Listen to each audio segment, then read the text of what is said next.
All right, now, everybody. Quiet, listen to me. We're going to start a show. Now, some of you people have been with me before. You know it's going to be a tough grind, but we're going to have a show.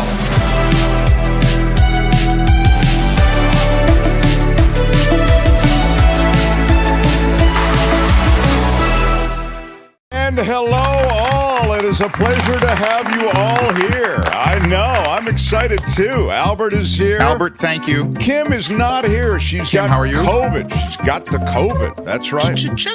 If only they could bring the light inside the body, she could probably be okay. But whatever happened to that drop, Albert? We don't have the Trump drop on light inside the body? That was one of my favorites. No, I don't see it. Anyway. Yeah, it was one of mine too. I can't. You'd think I would have planned this. The level of stupidity is incredible. Yeah, I don't know. I don't know. I'm disappointed. I can't. I don't think you should apologize for how you feel. Okay. It is great to have everyone here. Anyway, Kim's got COVID, so it's just you and me today, along with Albert. And we do have a lot to do because David Katz is joining us, and he'll join us in the first hour today. David Katz, the former federal prosecutor, now defense attorney, will review a couple of things. And let me tell you, one of them will be the new executive order from Gavin Newsom in California to scoop up the homeless people. Get those homeless people into somebody's home. Get them off the street. That is Gavin Newsom's charge now. He's saying we are done with homeless encampments. It's a new age. And Gavin Newsom, by executive order in California, is going to change the way homeless encampments are viewed. Is it legal? That's what we're going to talk to David Katz about. Look, it's a problem in cities from San Francisco to Sacramento to Los Angeles and beyond. San Jose, plenty of homeless encampments there, and Oakland as well. That's all around the Bay Area and California, down to San Diego. So the question of what to do with homeless communities is an ongoing one. There have been all kinds of programs. There have been drug programs. There have been homeless programs, that is to say, those led by homeless activists. There have been shelters of one sort or another. There are dry shelters. There are shelters that don't require you to dry out. There are shelters that don't allow pets. There are shelters that will allow you to take your pets. But the encampments seem to grow. And so Gavin Newsom has said, by executive order, no, we're going to scoop them up. So again, we'll discuss that bottom of the hour and the legal realities of that. It was Grandpa Joe yesterday, and I'll get to that speech. We'll have a little something. There was something quite concerning also, Albert, in the chat early on before we even came on. Peter Nelson writes, I am watching the news conference on the Jasper National Park wildfire in Canada, Mark. It's over. We are past all points of all returns. 170 plus wildfires in Alberta alone. And then there is British Columbia, Saskatchewan, Yukon, Alaska, Manitoba, Northwest California, Oregon, and Washington burning as well. Then if the permafrost burns, wow, Peter. Happy Labor Day, Peter. Happy Labor Day. That's all I have to say. Look, you're absolutely right. And I don't know what can be said to spin it. We have treated the environment in ways that suggest we take it for granted. And there's also development of the sort that we've seen into the urban wildland interface areas that make these fires almost inevitable in terms of the damage they do, because there is just so much development into these spaces. But that said, I don't even know if it would require the massive development there would be to see the kind of damage we've seen, given what you're talking about, which is these out-of-control fires. So you do have a major climate crisis, and you have these incredibly intense fires, blazes burning more intensely than ever before. This is according to all firefighters who are on the lines. They're just hotter and more widespread than ever. And I don't know what the solution is. And then when you throw in the permafrost, you're right. I mean, life is, from an environmental standpoint, quite concerning. And so the science is grim. And then you have in this country one party which completely denies the science. So there's that as well. Anyway, thank you for the depressing message. I mean, you're not wrong. That's why it's depressing. I did get a, Albert, I got a very exotic communication, if I can. The Mark Thompson Show. I think it's kind of exotic. I got a new Patreon member. How about that? A new Patreon supporter, and they accompanied their Patreon support. By the way, you can become a Patreon supporter by clicking the hot link. There's a hot link underneath this video. There's a hot link under all of our videos. Just click on it and become part of the community that supports this show. We do 2 hours live every day, and we then break out the videos. We work very hard on the show. We come from a talk radio show that was ad-supported. Now we don't have those ads to support us anymore. They're ads that are dropped in by YouTube, but that's not enough to sustain a payroll. So we need you, and I appreciate everybody in our Patreon and PayPal communities. And if you want either PayPal or Patreon, as I say, there are links under all the videos. So I did get a cool note along with this Patreon subscribers. I've received a lot of positive letters. Yeah, Patreon subscribers information. I'm just going to call this person Seven Part. I guess his name is David, actually. He signed his, yeah. So David writes, "Hey, Mark, I live in Isan, Thailand." Do you know where that is, Albert? Isan, Thailand? I'd have to Google search that to find that out. Yeah. Google it. Yeah, maybe a quick Google search. You can give us a sense for where that is in relation to probably the only place we know in Thailand, which would be what? What place do we know in Thailand? What city? Probably like the Phuket area. Phuket, of course. You're right. That's isn't Bombay in Thailand or not? Bangkok. Bangkok. That's what I meant. Not Bombay. Bangkok. I listen to KFI radio through iHeartRadio on the regular, he says. One of my favorite shows is Conway. I'm subscribing to you because Conway can't stop talking about your side gig, The Mark Thompson Show. Oh, there it is. It's on Thailand. Very nice. That covers a large area. It's kind of close, I guess. Yeah, so we don't know exactly where he is, but he is in a banana farm, apparently. He says, "Looking forward to checking out your show. Best wishes from my banana farm in Thailand."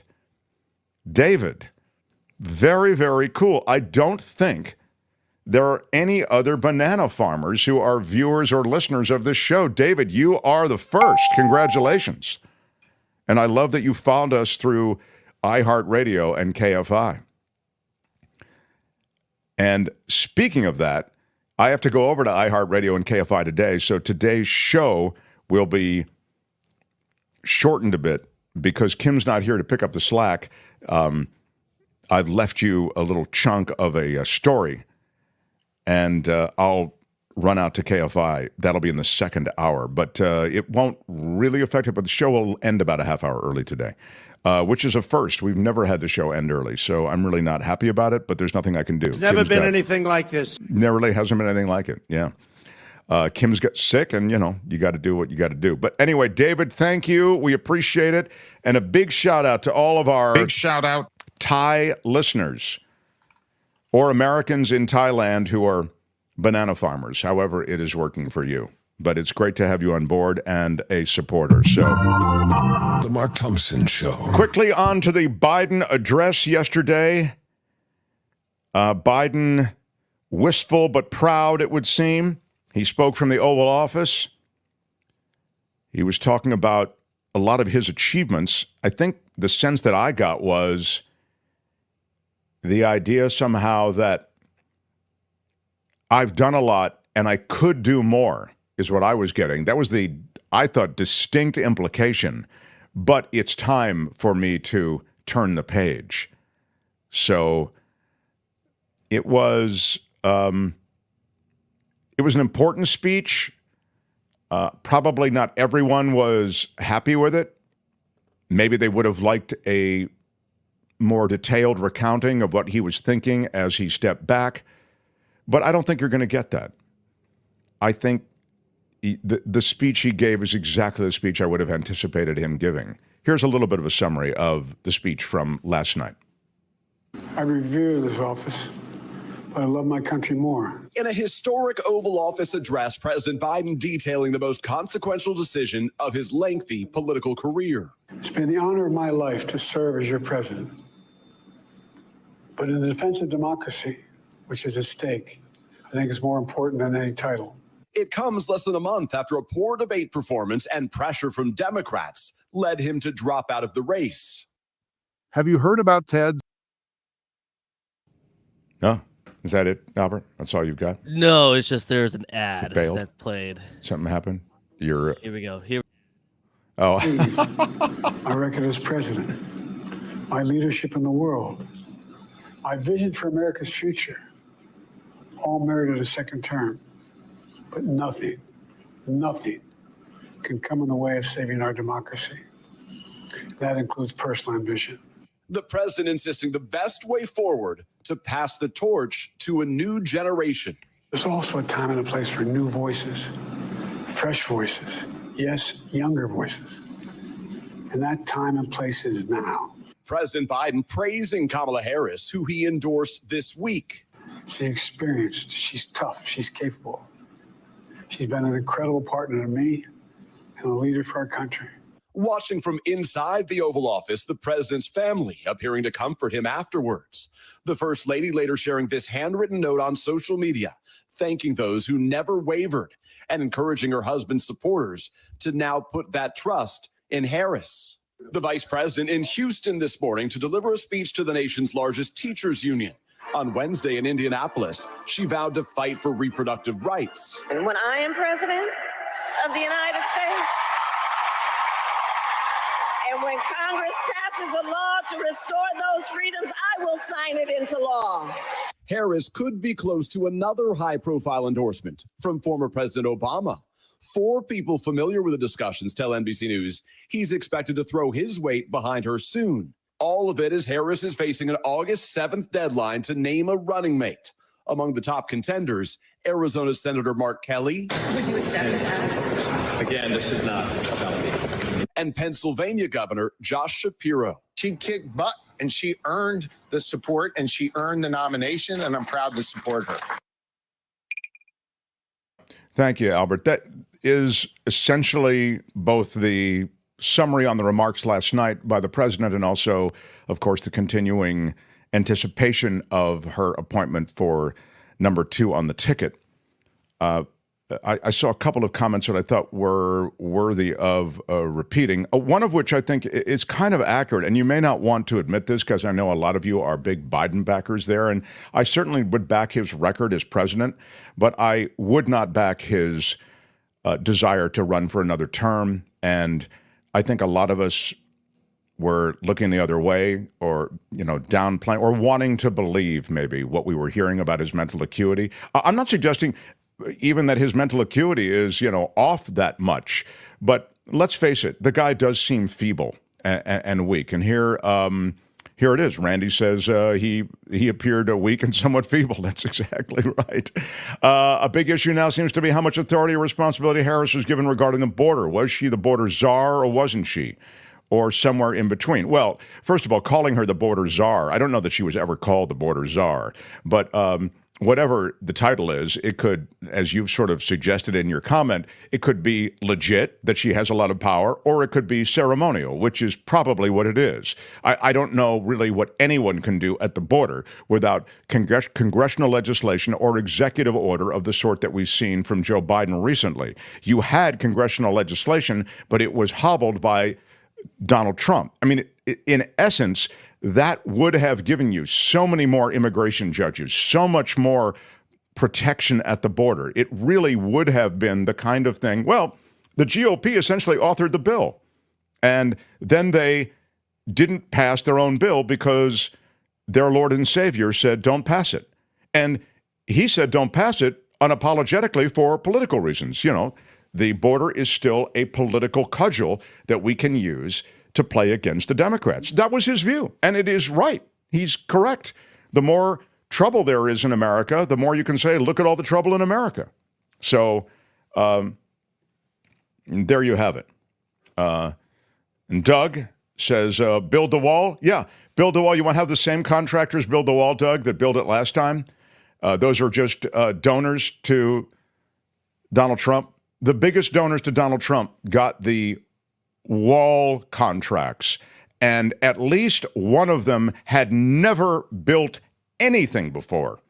He was just given this $45 million contract. And by the way, his part of the wall cost, I want to say it was multiples of what any other part of the wall cost. The wall construction became just another handout that Donald Trump gave his major donors. So what has to happen at the border is happening on some level, but there also have to be many more immigration judges, and there has to be new immigration policy. We have to change the policy. We may even, sadly, as I've noted before, have to change the asylum provisions in this country. So, the other side of town involves Trump and him gasping for media oxygen. It's kind of funny that Donald Trump is not in the news cycle quite the way he was. Now, that said, he still has ramped up the hate machine and has it going pretty well. You have that video, Albert, that I passed on to you? There's a Trump, here he is, a Trump rally, and he talks, Trump and Vance are really, turning on the blowtorch, which has worked for them, to be fair, to this point. Here's a little bit. Facing a new political landscape, Donald Trump holding nothing back, attacking his White House successor overnight. On social media, slamming President Biden's primetime address, calling it, quote, barely understandable and so bad. And earlier, at his first rally since Mr. Biden dropped out of the race, 3 days ago, we officially defeated the worst president in the history of our country. The former president also shifting focus to the Democrats' new de facto nominee, Vice President Harris. Kamala, you're fired. Get out of here. Trying to tie her to Biden policies on immigration and inflation. Lion Kamala Harris has been the ultra-liberal driving force behind every single Biden catastrophe. Mr. Trump also joking about shedding the more unifying tone he attempted to strike at last week's Republican National Convention. I was supposed to be nice.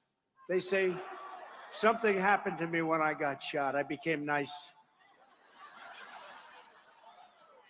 And when you're dealing with these people, they're very dangerous people. You can't be too nice. It comes as the former president's running mate, Senator JD Vance, is in the spotlight for some of his past comments on parenthood, including this speech in 2021. When you go to the polls in this country as a parent, you should have more of an ability to speak your voice in our democratic republic than people who don't have kids. And this from the same year drawing the most attention, referring to Harris and other prominent Democrats. We're effectively run in this country by a bunch of childless cat ladies who are miserable at their own lives. The backlash coming from the political world to even Hollywood. Jennifer Aniston posting she, quote, truly can't believe the comments. And now Kirsten Emhoff, the ex-wife of Harris's husband, Doug Emhoff, writing, for over 10 years, Kamala has been a co-parent with Doug and I. She's loving, nurturing, fiercely protective, and always present. So there you have it. I mean, look, it's a bull in a china shop with Trump and with JD Vance also.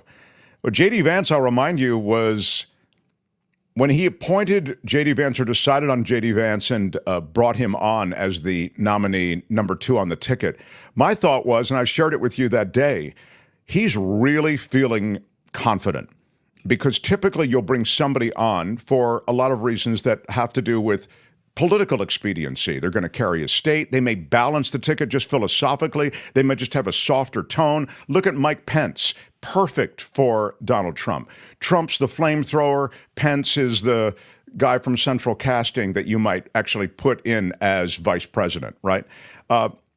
Quiet, loyal, all of those things. JD Vance is none of those things. JD Vance is, he's a frat boy in a sense in terms of his rhetoric because it's reckless and he's out there with some of the most extreme rhetoric that you could imagine. So when Trump settled on him, I thought, wow, Trump really feels as though he doesn't need anybody to balance him. He just needs a young guy who can be out there and a flamethrower like he is. But the other thing is that you'll remember the JD Vance selection was championed by Peter Thiel, who is a huge supporter of Vance. He essentially, I think, is responsible for the rise of JD Vance. Hired him at 2 or 3 of his companies and then completely funded his senatorial race. Gave him $15 million to get started. So you've got in that push, you've got the kind of thing that propelled Donald Trump toward JD Vance. Add to that Little Don Trump, Little Don Jr., and Eric. Yeah, the boys. They were both pushing JD Vance. And so now Donald Trump has JD Vance. Now, it may all work out for him, but the reality is that JD Vance has become reckless and has always been this guy, you know, abortion without exceptions, not acceptable under any circumstances. He's always been this guy with hearkening back to ultra right-wing, quote, traditional roots for women. He has misogynist views. And you realize that he really may be ultimately a net loser for Donald Trump to be on the ticket. Trump himself, he's not caught by surprise. There's this sense like, oh, they just never thought that Kamala Harris would be who they'd be running against. Really? They didn't? There were rumblings for quite some time on the Democratic side that it might be Kamala, right? They wanted Biden out for a long time. Finally, Biden steps back, and they were spring-loaded, were the right-wing Oppo people with stuff on Kamala Harris. Thank you, Doug, for a $5 super sticker, by the way. Thank you. Big shout out. As a out. crowd-funded show, we like to give the shout-outs to people who fund us, so thank you. But Trump was not unprepared in reporting from Maggie Haberman. They had planned for the possibility of Mr. Biden's dropping out. There you go. They produced anti-Harris videos and tested her vulnerabilities in private polls. They were a bit surprised when Biden actually did it, they say. Some of Mr. Trump's advisors thought he seemed too stubborn, too Irish, one aide said, to buckle to the pressure to quit a race against a man he viscerally hated, viscerally is a ding word, and believed he was best positioned to defeat. And they were caught off guard, this, they say, in this piece from Haberman and colleagues at the Times. They were caught off guard by the speed and ruthless efficiency of the replacement. They figured that if he did quit, Democrats would have to stumble through at least a few weeks of turmoil as ambitious Democrats jostled for their shot at the national stage.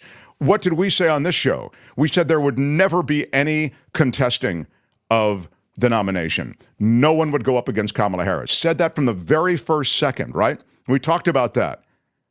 Newsom, whoever you view as relevant. And now all of those relevant people are being looked at as number 2 on the ticket, right?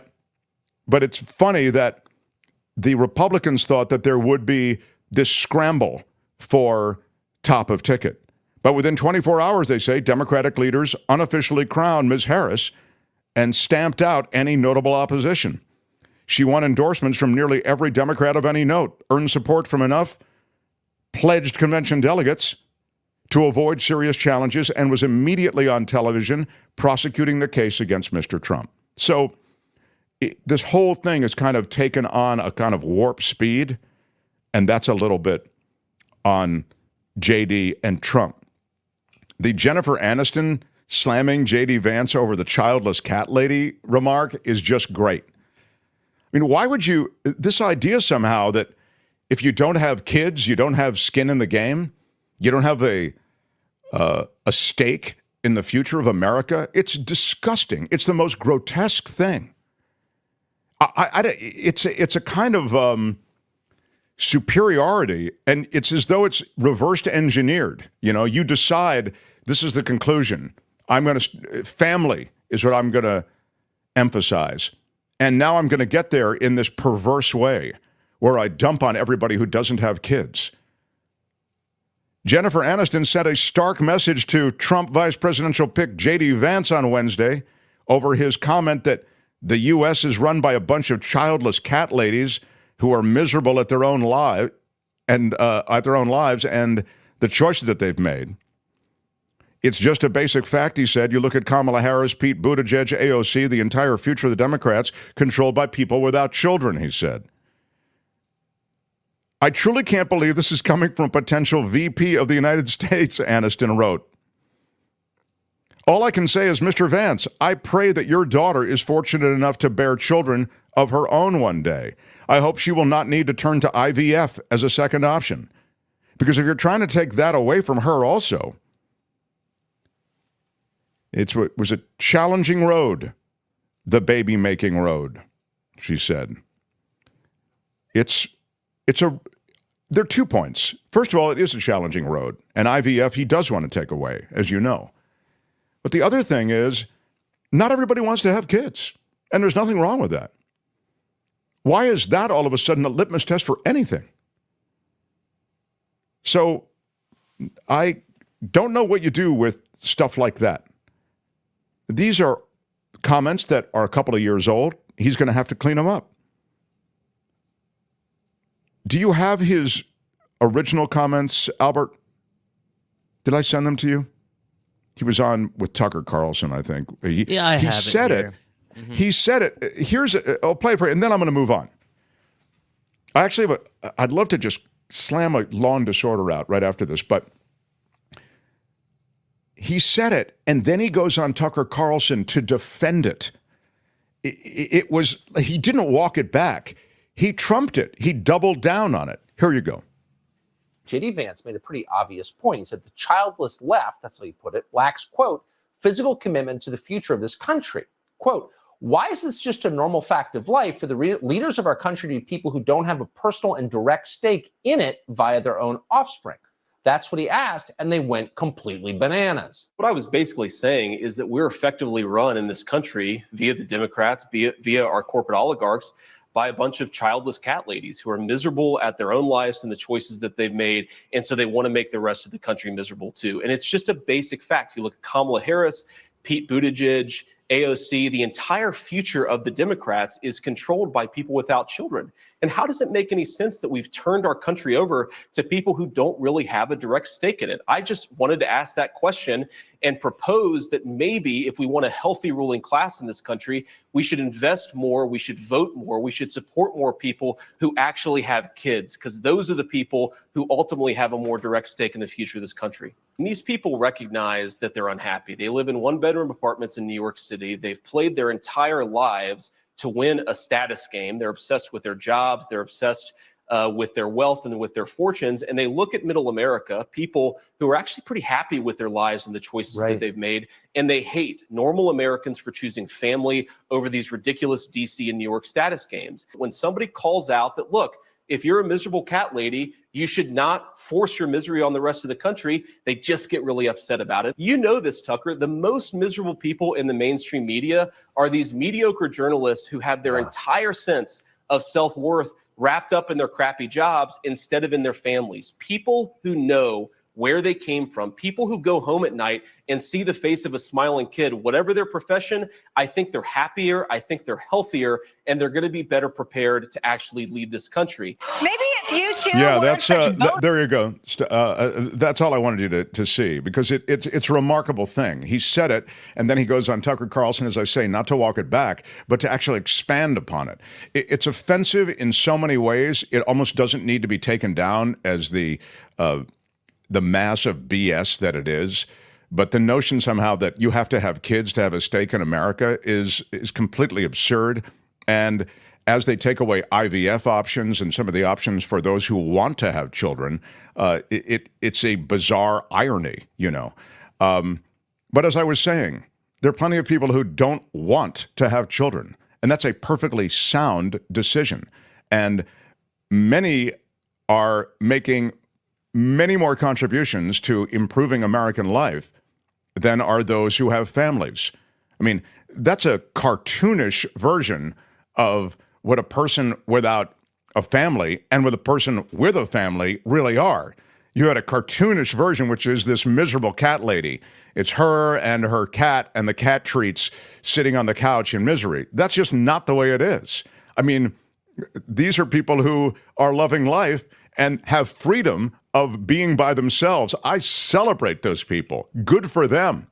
They're not miserable in the least. They're as miserable as the many people who are miserable with families, shackled with responsibilities. You want to talk about miserable jobs? Remember, he went to a little jag about, and they're in their miserable jobs, and all they care about is, how much money they make. I'll show you many people who are staying in miserable jobs because they have family to support, and they have a sense of responsibility. And I applaud and respect that responsibility. But they continue in misery because their own freedoms to decide on what they're going to do with their life and their society have really been hijacked because they committed to something too soon. So you can make the argument on both sides. There are people who are miserable who are single, childless, and there are people who are miserable who have families and they're stuck in crappy jobs or crappy whatever. Neighborhoods, communities, whatever it might be. There are a million reasons why people are miserable. But I love my cat ladies. How dare you come after them? He really, really is a despicable guy. Not to mention, he essentially BS'd his way in with Hillbilly Elegy is really a great story, but it's not really completely true. So anyway, as JD Vance continues to be a relevant part of the conversation politically, I think there's going to be some explaining to do. And I'm sure there'll be explaining to do on the Democratic side too. But JD Vance really has some extreme views. And the one thing I will say is that he fits right in on the Trump train. I mean, if you're riding the hate train and you're doing an us versus them, he's just the guy for you because he's really all about us versus them. So. The Mark Thompson Show. Yeah, they're going to get hammered by women, said somebody, John, November 6th. I mean, definitely women are going to hopefully have their say at the ballot box. I want to thank Lucy McAllister. How about a big shout out to my favorite McAllister? Big shout out. And I can say it unapologetically without Kim here. Kim's got COVID. I hope she feels better soon. But Lucy, my favorite McAllister, has given me a 20. Thank you so much. Thank you so much. Thank you for the super sticker. West Theory, yes, with a 5 spot. What up, West? Big shout out. Thank you, sir. Maud Day, who can't love you? $25 super chat. Big shout out. A big shout out. A Chappelle, thank you. And I'd like to also add a thank you so much. Thank you so much. Yes. I don't mind my taxes going to support schools that I'll never directly use, because I don't want to be surrounded by uneducated idiots. Yeah, says somebody who doesn't have kids. Exactly. What do you mean? You're using my tax dollars to support schools, to support a lot of institutions that are designed to support children. I don't have any kids, but I understand the importance of supporting kids, other people's kids. To be continued, for sure. Smash the like button if you would. It helps us in the YouTube universe. I appreciate with your that. Iron rod. Yeah. Yeah, this is really great. Thank you, Steve Durant. I don't recognize you. I'm kind of new in the chat. We have David Katz. I'll get to him right away. Yeah, Katz is standing by. Okay, sorry about that. But just I want to adjust this. Stephen Durant, a creature of Peter Thiel. That is right. JD Vance is the creature of Peter Thiel. I told you about that. If you're just joining us, it's like 15 minutes back. Go back and you'll get a quick 20-second summary on how he is really a creature of Peter Thiel, as Stephen says. But it is truly funny that a creature of Peter Thiel is literally complaining about oligarchs. Yeah, that's his whole thing. You know, the media oligarchy, the corporate oligarchy, but he really hits on the corporate oligarchy. That's kind of the shorthand, the new jargon that the right is using. But JD Vance, you wouldn't know his name, relevant to any politics were it not for the corporate oligarch who is Peter Thiel. So thank you, Stephen Durant. That is a great, great point. All right, without any further delay, let me... The Mark Thompson Show. Let me welcome in this guy. He is the former federal prosecutor, now working the defense side of the table. You hear his voice on London radio, New York radio and television, San Francisco, Los Angeles, across the English-speaking world. Even as we've played you before, Australia and New Zealand have gotten their piece of him as well. So delighted that he joins us on Thursdays. How about it for the great David Katz?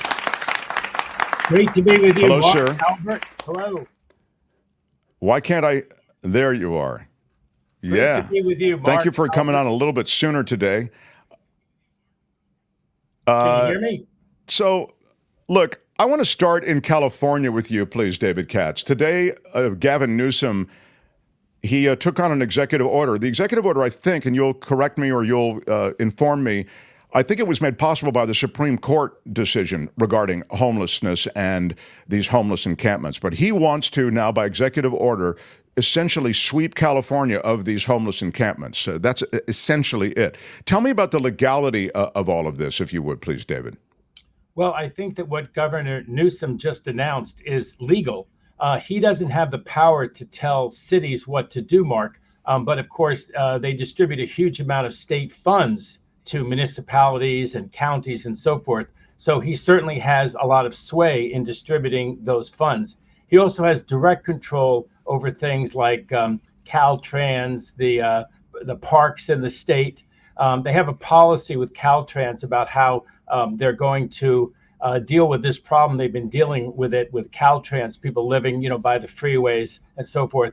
They have a, policy of how they've dealt with that, and he's hoping to extend that to municipalities, cities. It's very controversial. It's legal, but what he's doing, but it's very controversial. I think it's been endorsed strongly by the mayor, Democratic mayor of San Francisco, who said that she's going to aggressively move on this clearance. And everyone who's been around San Francisco or been around Union Square is sort of amazed at how the place looks, the feel of it, and how people don't want to do commerce there. They basically destroyed the chain stores and the big glamorous stores that used to be there in Union Square by the St. Francis Hotel, that famous square.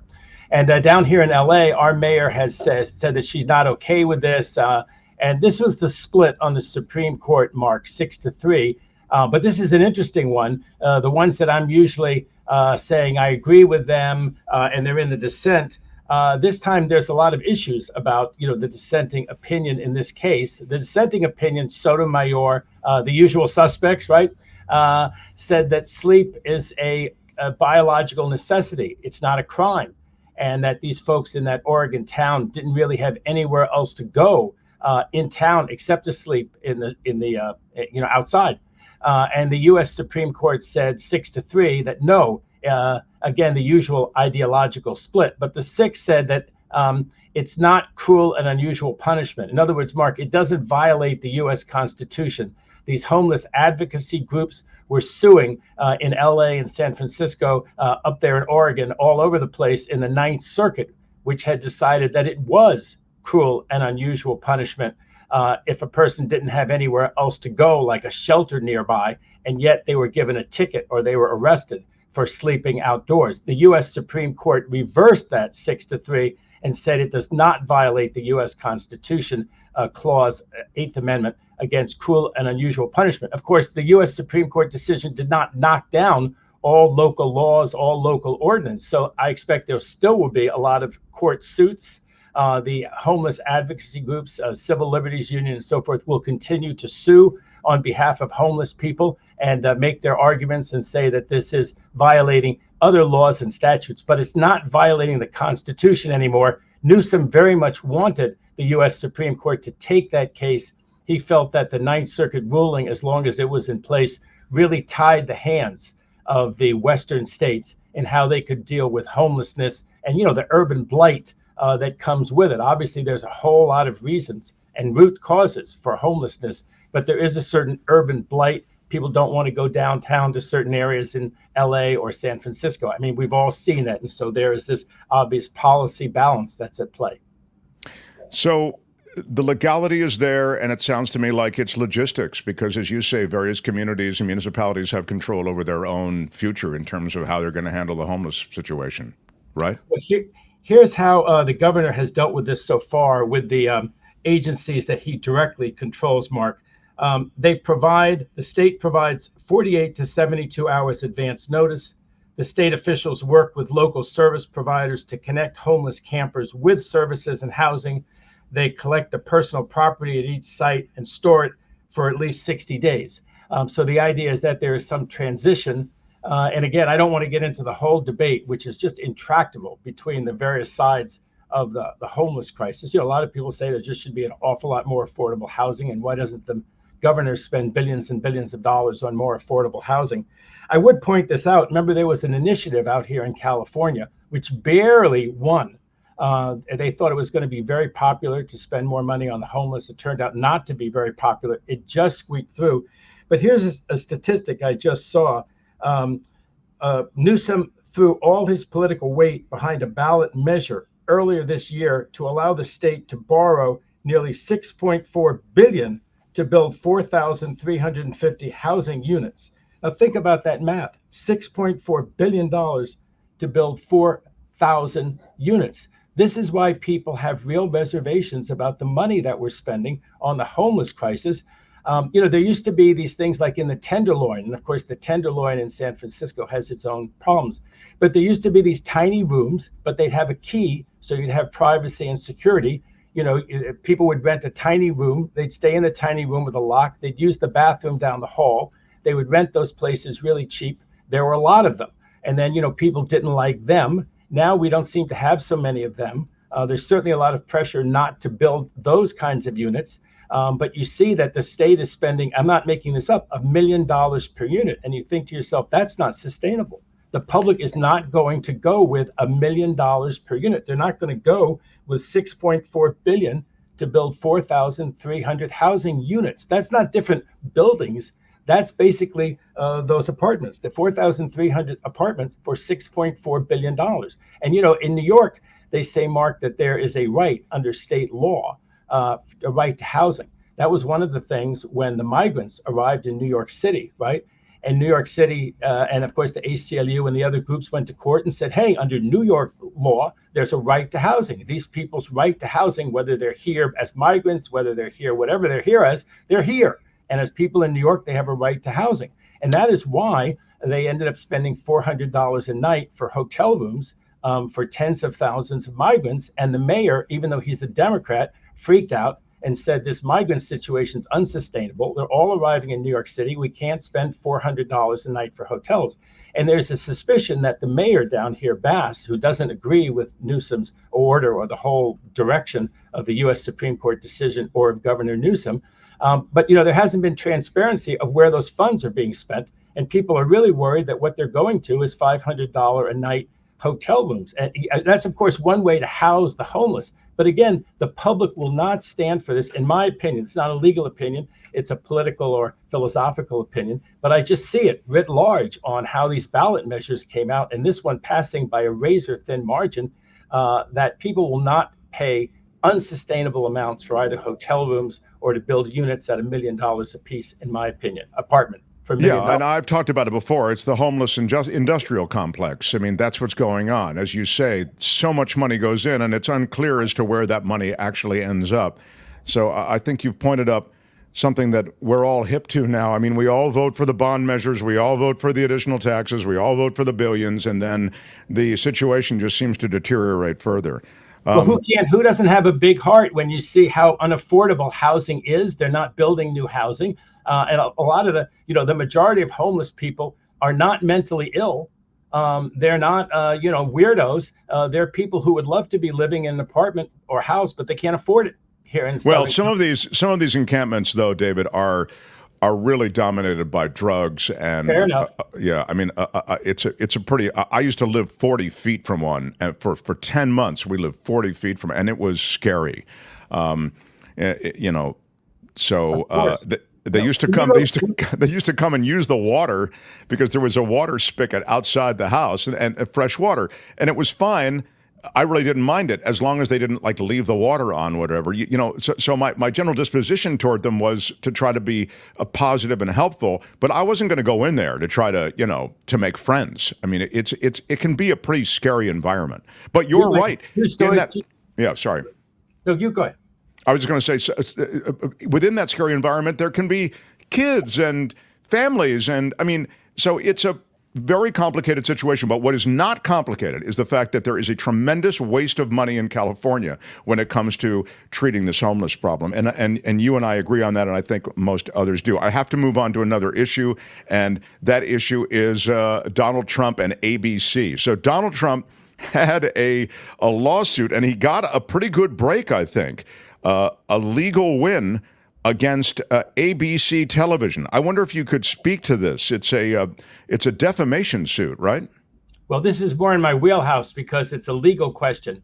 There's a doctrine called collateral estoppel. And if an issue has already been decided against you, you're not supposed to be able to raise that issue if it's very, very close or identical in another court. So the argument by ABC and Stephanopoulos, because he's being sued for defamation for calling Trump a rapist. And in the trial in New York, the civil trial, he was found liable for sexual assault on E. Jean Carroll, but not for actually raping her. That issue came before the judge, the federal judge in New York.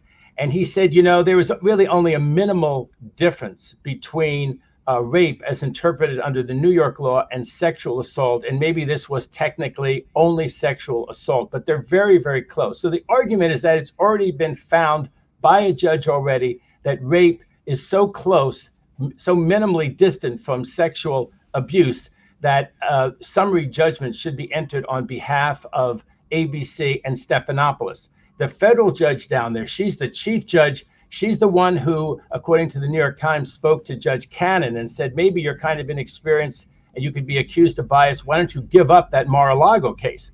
So she seems like a very competent with it judge. She's the chief judge down to the federal court. She said, that issue is not identical. That issue is not close enough that I can grant summary judgment. So the case proceeds. It doesn't mean Trump is going to win it. It just means that right now, ABC and Stephanopoulos right now did not win it. They were trying to win it right now and say, another federal judge already ruled on this issue that the rape that Trump was not found liable of and the sexual abuse on the same person, the same time, E. Jean Carroll, that he was found liable, were so close that you can't even sue ABC and Stephanopoulos for saying it was rape when it was sexual assault.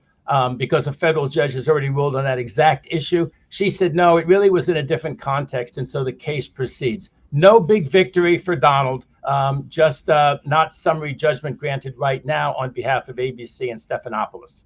He's, of course, taking a victory lap because, he plays the media moment of it, but as you say, but it's not wrong that it is something of a victory for him, but it's not a victory in the case, is what you're saying.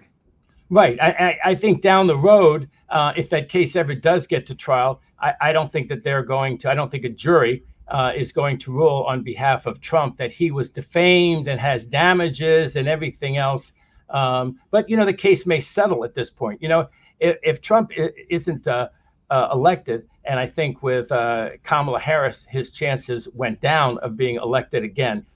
All of these cases are going to have a totally different trajectory, right, Mark, than they do now. He'll want to make a global settlement of his criminal cases. He'll want to pay enough to these civil claimants. I think he's going to lose interest in this case. This is, I think, just a show-off case. It's like, think about the case he's making. The man has been found liable by a jury, upheld by a judge as having had a fair trial, that he sexually abused this woman, right, inside this dressing room at Bergdorf Goodman's in New York City.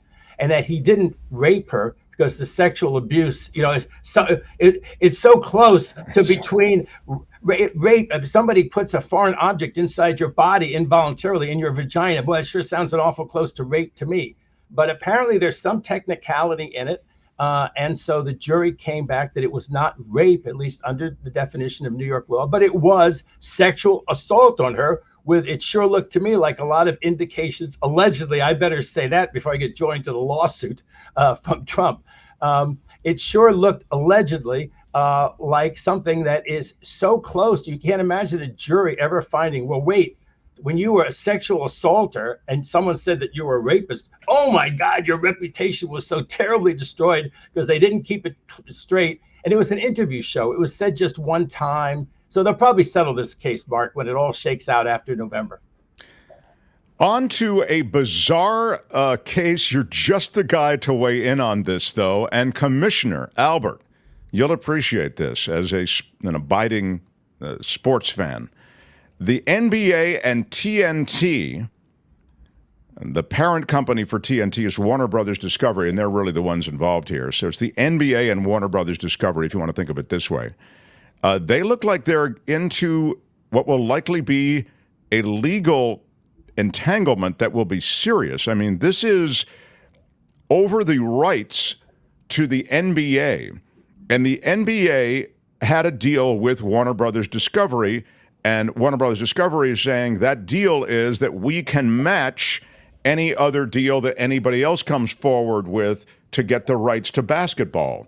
And Amazon came forward with a package that the NBA ultimately took, and Warner Brothers Discovery, and this is kind of interesting, they didn't do anything. They kind of let the whole thing happen. And then at the very last second, they said, you know what, we're going to match that deal. A $1.8 billion deal. And the NBA said, no, we've already made our decision. We're going to Amazon. Amazon, and I think their NBC has a piece of it as well. So I wonder if it looks like they really are going to sue over this, and it's going to end up in court, and the rights to these NBA games may be decided in a courtroom. Albert and Mark, this is a fascinating case. I love sports myself, more baseball than basketball. But I think that they have a good argument to make because under the contract, which they've had for over a decade, TNT is allowed to match any offer.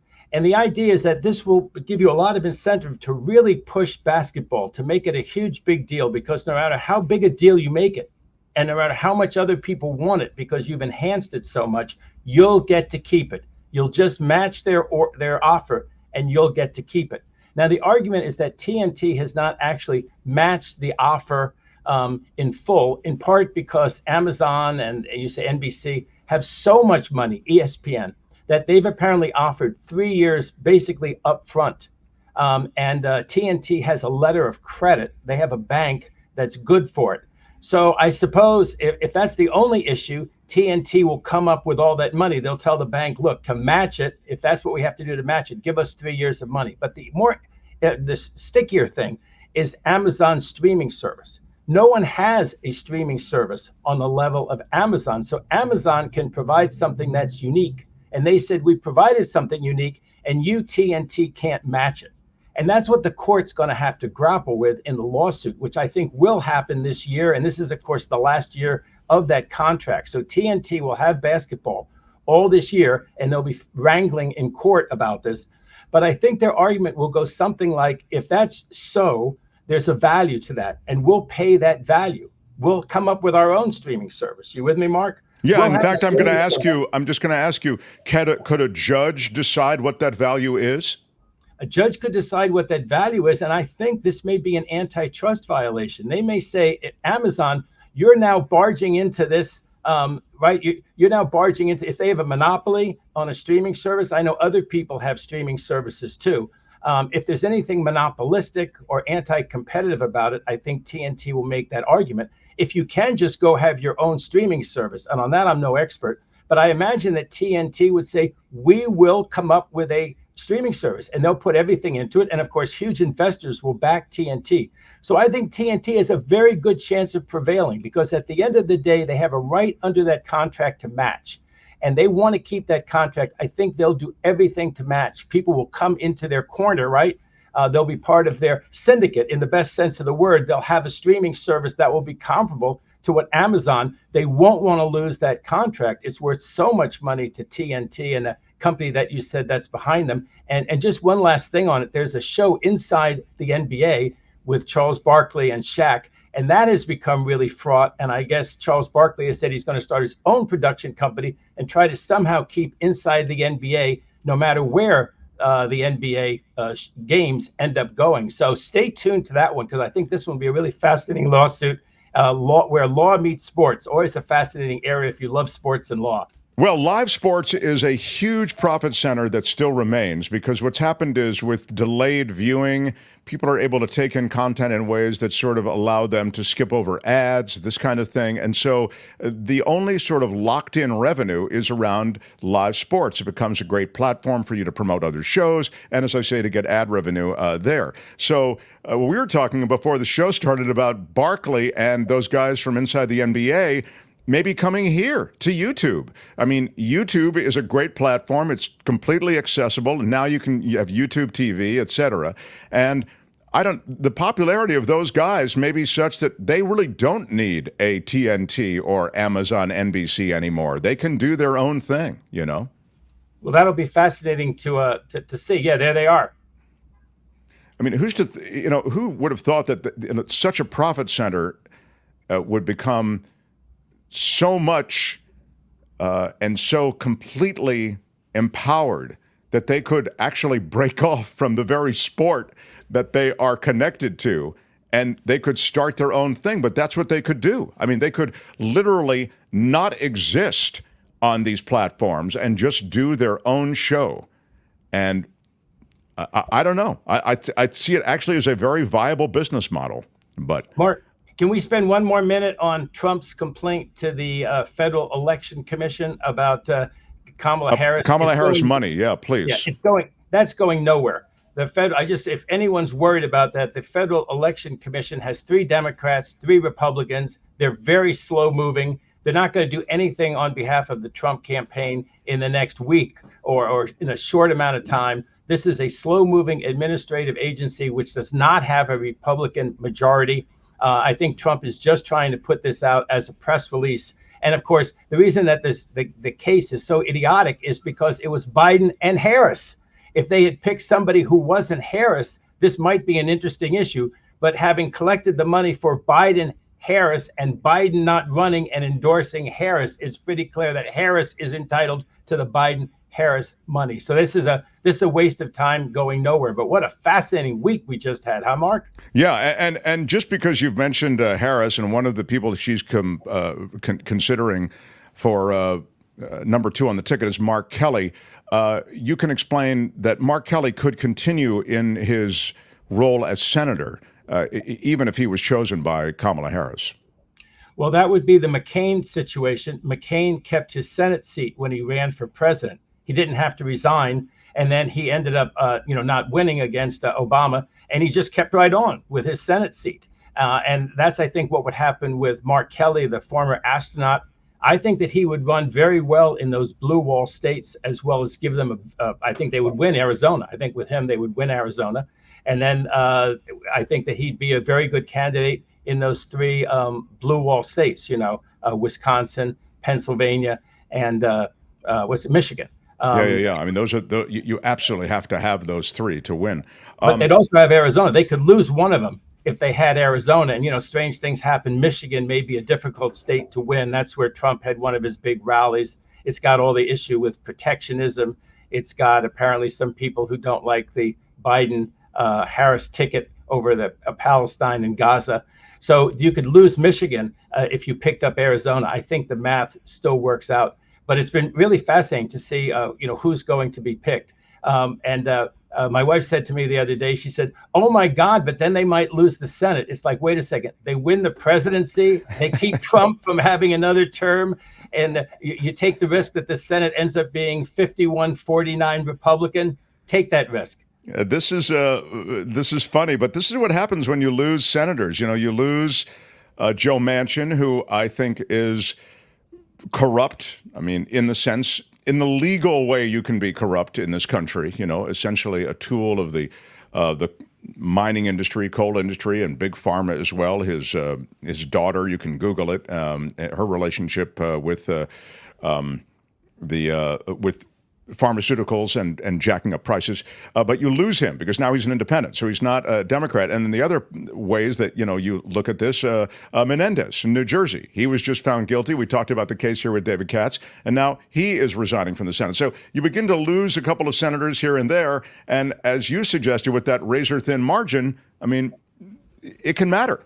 So, Mark, two things. I did predict that Menendez would be found guilty and that he would resign his seat. So I'll call it just one for Katzadamas. Yeah. Thank you very much. But yes, that does. And for Manchin, I have my own doubts about Manchin, but I'll say this for him: he provided an awful lot of votes for the Biden agenda. That's why I'm saying that's what I'm saying. I always, everybody said Manchin, get rid of him. He should become a Republican. Blah, blah, blah. Whoa. You got to count the votes. This is very important. So, David, I love our time. Thank you, and appreciate you coming on a little bit earlier today. So great to be with you. I'll be on next Thursday at the usual time. At the usual noon. time, sir. Yes. Usual time, noon next Thursday. Great to be with you, Mark. And all right, hi, David. Albert. Albert, anytime you want to talk sports with me on the air with Mark, we may lose some of our audience, but we'll have a great time. Love sports. Albert, you should jump on occasionally with Albert. Thank you. Michael Shore. We just all the guests love just to talk about sports. So yeah, we should just have all the guests on, and we'll talk sports for one segment. That'll be fun. Maybe the after party. Maybe the after party. That might be the play. All right. See you, David. Thank you, David Katz. I love it. All right. The Mark Thompson Show. So we're up against it a little bit. Thank you for being here and smashing the like button. Smashed it with your iron rod. Smash it with your iron rod, baby. Do it. Smash it like a boss. Smashed it with your iron rod. It helps us with the YouTube algorithm. So, Albert, I'm up against it because I've got to run over to iHeart, but I feel like I want to leave with some law and disorder, and then I have a continuing segment, the story of the Murdochs, and a huge battle that's going down over not only the Murdoch fortune, but over control of the Murdoch company. It's right out of Succession, and I will share that with you in the minutes ahead. But right now, I'd love to hit you with a little bit of law and disorder. In the criminal justice system, the people, pimps, addicts, thieves, bums, winos, girls who can't keep an address, and men who don't care, are represented by two separate yet equally important groups. A cop, a flatfoot, a bull, a dick, John Law. You're the fuzz, the heat, you're poison, you're trouble, you're bad news. These are their stories. It's amazing, but it's happened. Louisiana reclassifying drugs used in abortions as controlled, dangerous substances. Louisiana lawmakers have added 2 drugs commonly used in pregnancy and reproductive health to the state's list of controlled dangerous substances. This is a move that has alarmed doctors in Louisiana. Mifepristone and misoprostol have many clinical uses, and one that's approved by the FDA is to take the pills to induce an abortion at up to 10 weeks of gestation. Well, the bill that moved through Louisiana legislature this spring lists both medications as Schedule 4 drugs. Under the state's Uniform Controlled Dangerous Substances Law, that creates penalties of up to 10 years in prison for anyone caught with the drugs without a valid prescription. The governor, Jeff Landry, a Republican, signed that bill into law in May. It takes effect October 1st. The new law is the latest by anti-abortion advocates trying to control access to abortion medications in states that already have near-total abortion bans, like Louisiana, right? The law is the first of its kind. It opens up a new front in this state-by-state battle over reproductive medicine. And reproductive rights are threatened in so many states. I mean, there are all kinds of laws regulating medication, and these laws are going to continue to come out. After the Dobbs decision, there is now real open season in so many states on women's reproductive choices and women's choices as to what they want to do with their own body. It's not surprising that states are trying everything they can to try to restrict these drugs, said Daniel Grossman, who's an OBGYN and reproductive health researcher at UC San Francisco. But this is a novel approach, he said. Before the Louisiana bill passed, more than 250 OBGYNs and emergency internal medicine physicians from across the state signed a letter. They argue that the move could threaten women's health by delaying life-saving care. And still, the legislature passed this bill. It's really just jaw-dropping, said a New Orleans OBGYN who signed that letter. Almost a day doesn't go by that I don't utilize one or both of these medications. Mifepristone and misoprostol are routinely used to treat miscarriages, stop obstetric hemorrhaging, induce labor, prepare the cervix for a range of procedures inside the uterus, like an IUD, taking a biopsy of the uterine lining. This is a brutal, brutal chapter in this post-Roe world. Meantime, a major ransomware attacker has been taken down. This is someone who was behind the ransomware attacks on American hospitals. This guy carried out cyber crimes for a North Korean military intelligence agency. What? He's been indicted in a conspiracy to hack American healthcare providers, also NASA, military bases, and other international entities. Federal prosecutors making this announcement. This guy, Rim Yong-hyuk, was indicted by a grand jury in Kansas City. He's accused of using money launderers to cash out the illicit proceeds, which he then allegedly used to buy computer servers and fund more cyber attacks on defense technology and government entities around the world. The hack on American hospitals and other healthcare providers disrupted the treatment of patients. He's accused of attacks on a total of 17 different entities in 11 states. Also, NASA and military bases and defense and energy companies in China, Taiwan, and South Korea. They gained access for more than 3 months to NASA's systems. They got over 17 gigabytes of unclassified data, according to the indictment. They were also able to gain access to computer systems for defense companies in places like Michigan and California.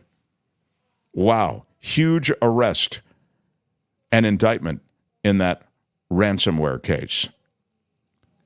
And finally,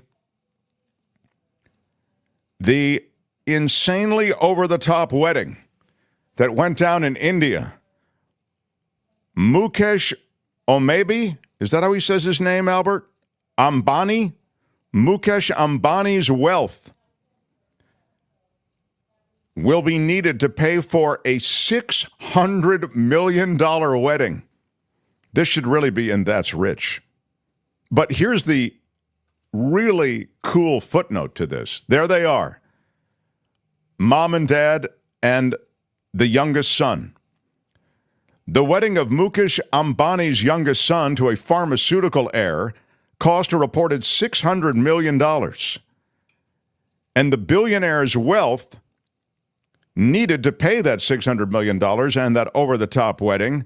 That wealth really never an issue because the billionaire made enough money on Wednesday of this week, yesterday, to pay the entire $600 million. What? This was the one with they had Justin Bieber come out. They flew him in to perform. This is insane.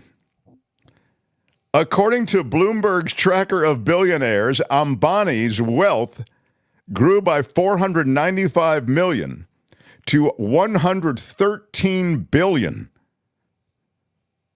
What made Ambani stand out was that he was the only one of the top 20 billionaires to see their wealth rise in what was a brutal day for the mega elite. Because you remember yesterday, the S&P had a rough day, stock market had a rough day, but Mukesh Ambani, the father of the son who just enjoyed this over-the-top wedding that Albert described, he can pay that $600 million bill with just 1 day's profit on his money. And that, my friends, is law and disorder. Tune in again next time for more Law and Disorder on The Mark Thompson Show. All right, that's it. Let's roll. Hey, let's be careful out there. So here is The Mark Thompson Show. Here is the plan. I've left Albert with my story of the Murdochs and the succession story, plus a kind of a bizarre piece from Santa Clara, some news that will really make you wonder what was going on at a nursing home in Santa Clara. So we've got some additional content for you. Smash the like button like a boss. I mentioned this because I will... with your iron rod.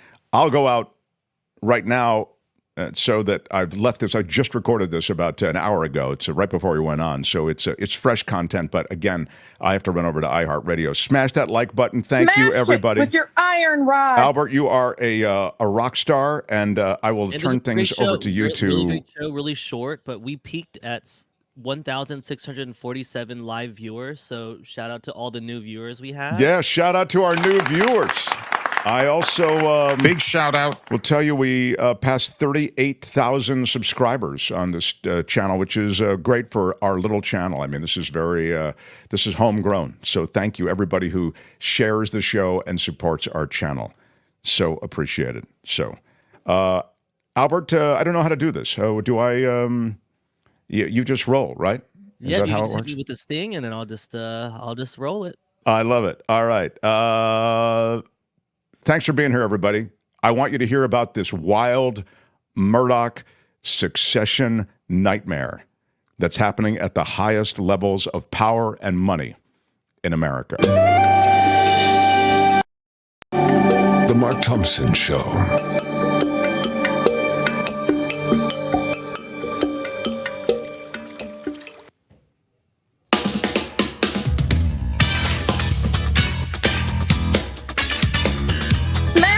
With your iron rod. Hey, Mark. It's George Santos here.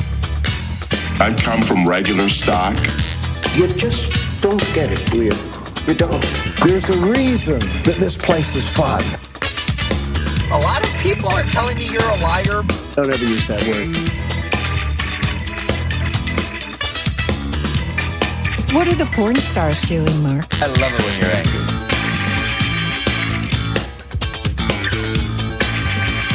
They pay me a lot of money for having attitude. Morning. What you say is the political dogma that they're trying to shove down our throats. Straight up, right in, no problem. What the hell is going on in the United States of America? That was very inappropriate. Cuatro años más. What? I don't wear a mask for the same reason I don't wear underwear. Things gotta breathe. Say what?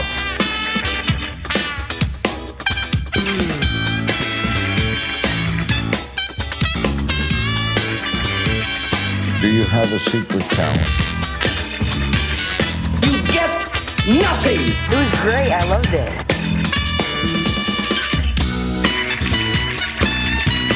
Y'all can all go to hell, and I'm going back to Texas. Put that coffee down. Out of time. Bye-bye. Oh, girl, baby girl. Don't even play. Oh, yes, we are on in a big, big way. We are on, my friends, and I will tell you that it is a pleasure to have everybody with us. Yes, it is me, all by myself. There's a certain intimacy to it, though, isn't there? Don't you think?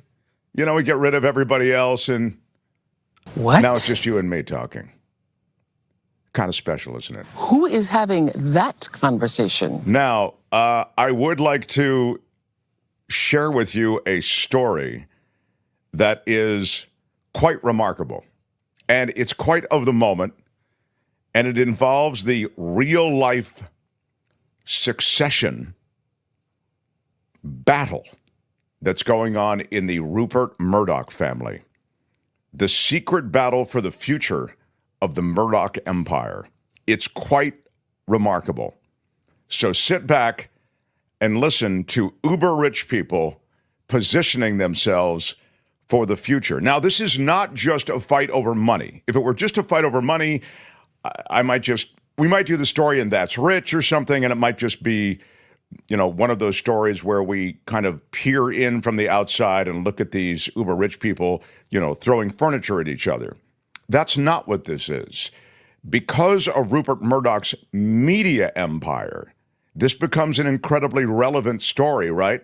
For the ongoing political dialogue in America and for the future of Fox News Channel and for their leadership. So what Rupert Murdoch is trying to do, he at 93, I'll remind you, but he's a newlywed and he's got a bounce in his step, everyone. He is trying to redo his trust so that those children who are connected to the trust now get disconnected, and only one of those kids who shares his political bent, that child really takes control. What complicates things is you have children, you have several marriages, and you have a cake that looks to already have been baked, and you're sort of trying to unbake it. Here's how it all is going down. It started late last year. Murdoch makes a surprise move late last year to change the terms of the Murdoch family trust. This is to make sure that his eldest son and his chosen successor, Lachlan Murdoch, remains in charge of the collection of television networks and newspapers that bear the Murdoch brand, which is a right-wing brand. So 3 siblings, James, Elizabeth, and Prudence, are caught completely off guard. I mean, it's right out of Succession. They are supposed to get an equal piece of this trust that has already been done. And they feel that because of the way the trust was constructed, I'm talking about the kids now, the other kids are going to be left out, they feel as though, no, this is a done deal. As I say, the cake is baked. Well, Lachlan, of course, is now on Mr. Murdoch's side, and the battle has been playing out quietly until we started talking about it here. This piece in the New York Times lays it all out, and there's more and more media around it because, as I say, it's more than just wealth. It's political philosophy being played out and a media empire to do it. Last month, the Nevada probate commissioner found that Rupert Murdoch could amend the trust if he is able to show he's acting in good faith and for the sole benefit of his heirs. So, and this is where it gets wild. So he has to show, not that he's changed his mind about how things get distributed. He has to show, no, I'm changing this because this is better for the people I'm trying to leave my fortune and empire to. So there are high-powered lawyers on both sides of all of this. And Murdoch wants to have the Fox brand and the newspaper brands stay as they are and under Lachlan Murdoch's control. The Murdoch family has been divided before. James and Elizabeth at one point competed with each other and Lachlan to eventually take over the company. I used to work with Elizabeth Murdoch at the Fox station. They made her, or she decided, to go actually learn the business, go learn television from the ground up. So she came to the Fox-owned station in Los Angeles where I actually got to know her. She was really hardworking, lovely person. But times have changed. And now James and Elizabeth and Lachlan are all tangling. James, who once helped run the company with Lachlan, left it in 2019, now oversees an investment fund. Elizabeth runs a successful movie studio and has for years tried to position herself as sort of the neutral party in the family. She has good relations with everyone.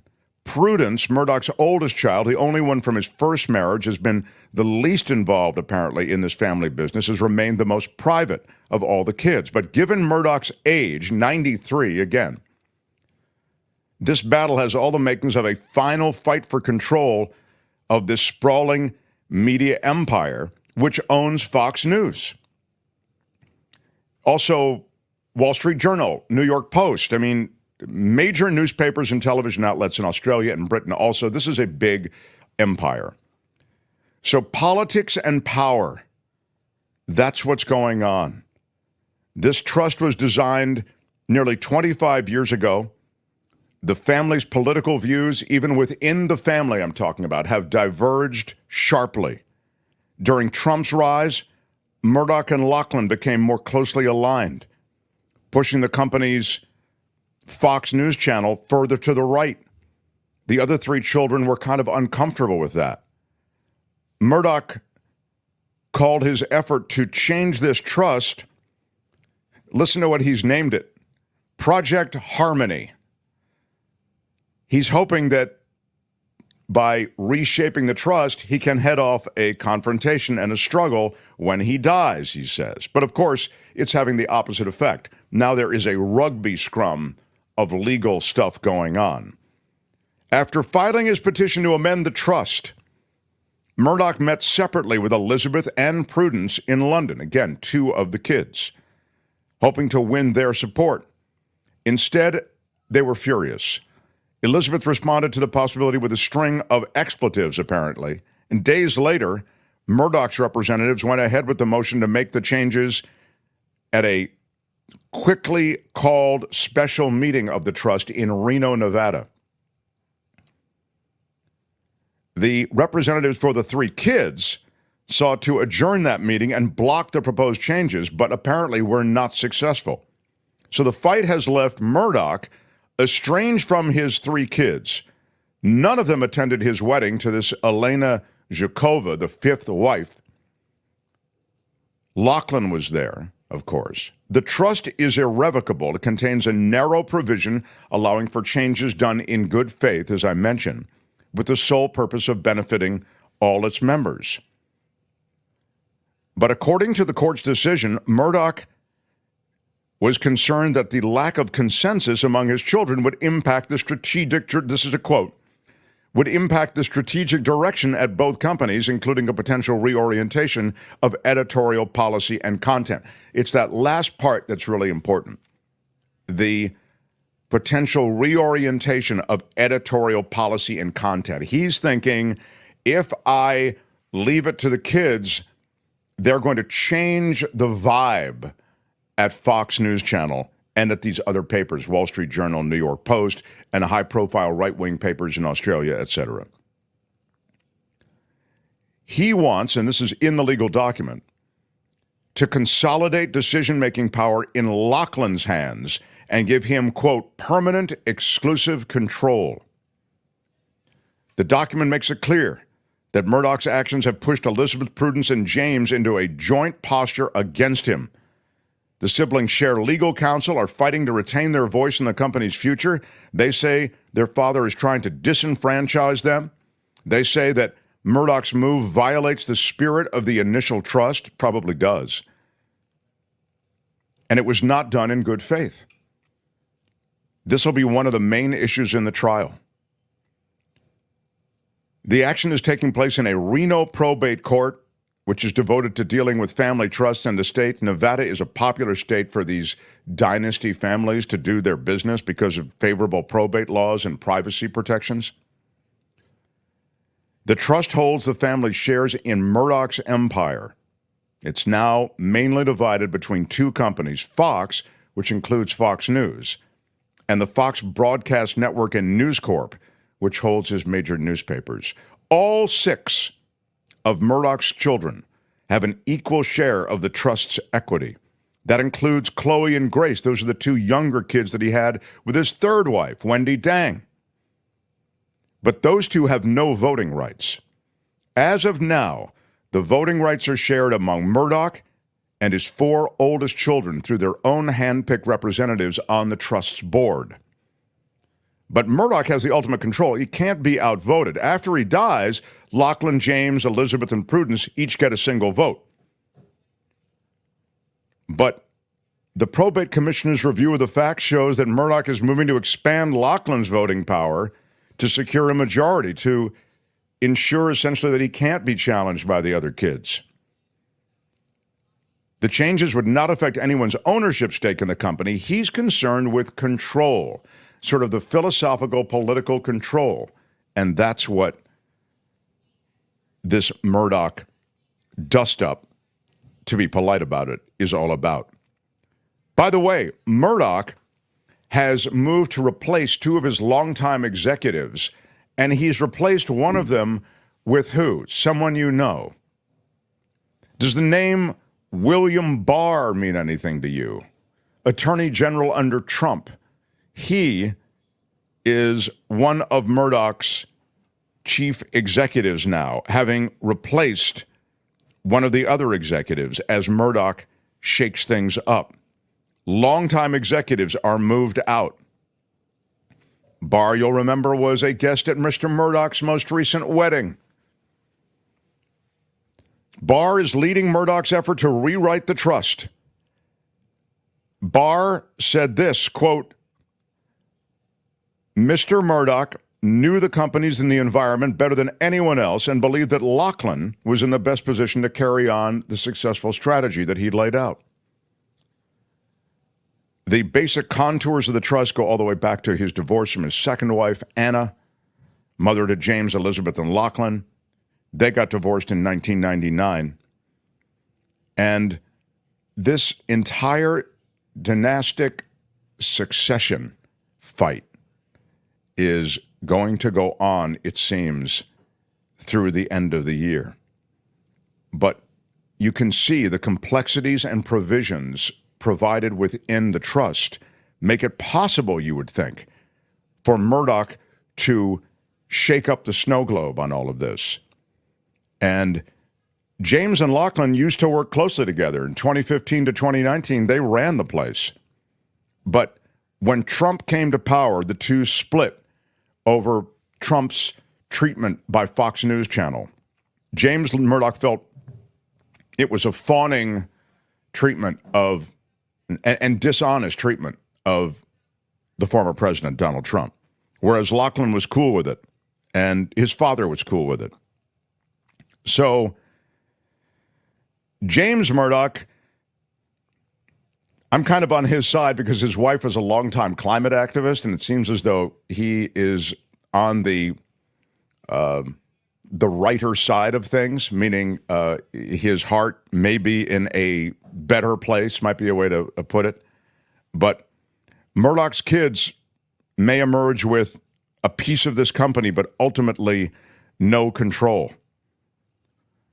James and Elizabeth coming to higher profile now as media has finally gotten a hold of this story.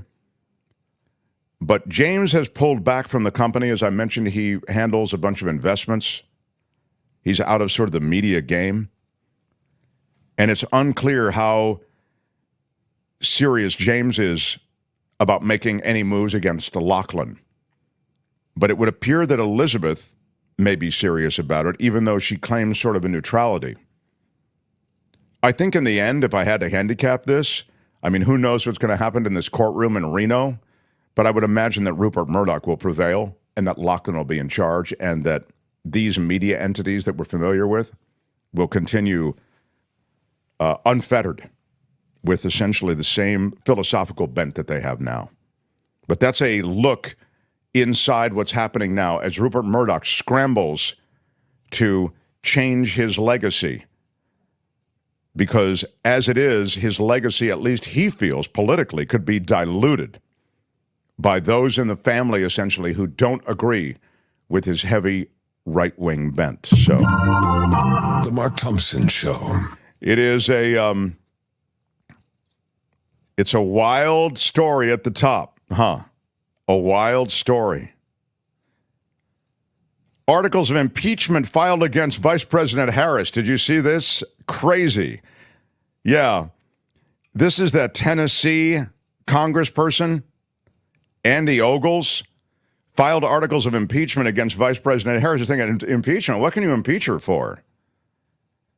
Well, essentially, they're saying, and this is a kind of a GOP talking point, that Biden is not in good health. You knew he wasn't in good health, and you said nothing. Kamala Harris has knowingly misled the people of the United States and the Congress. This is from, obviously, the effort and impeachment papers. Knowingly misled the people of the United States and the Congress of the United States, principally to obfuscate is a ding word, the physical and cognitive well-being of the President of the United States, Joe Biden. That's the filing officially. The initial articles were filed June 12th, claiming that Harris has demonstrated, and this again is a quote, extraordinary incompetence in the execution of her duties and responsibilities, a stark refusal to uphold the existing immigration laws. So essentially, these are policy issues, right? Anyway, it's kind of what they do now, right? They begin these impeachment proceedings, which are really over policy. But this is the latest, and now they have piled onto the impeachment these new articles of impeachment, which include the mention, anyway, of Kamala Harris's lack of defending the nation against an addled president. That is sort of the way it is going down. Smash the like button like a boss, if you would. Smash it with your iron rod. It is... Smashed it with your iron one of those rod. weird days with Kim off today with her COVID. Yeah, she got the COVID. And she's not in the best of shape. So we appreciate you guys hanging out here for a minute or two and letting me regale you with a couple of stories. Not the least of which is that I think that Murdoch tale is just a wild one. But here is yet another wild one. And this closer to home.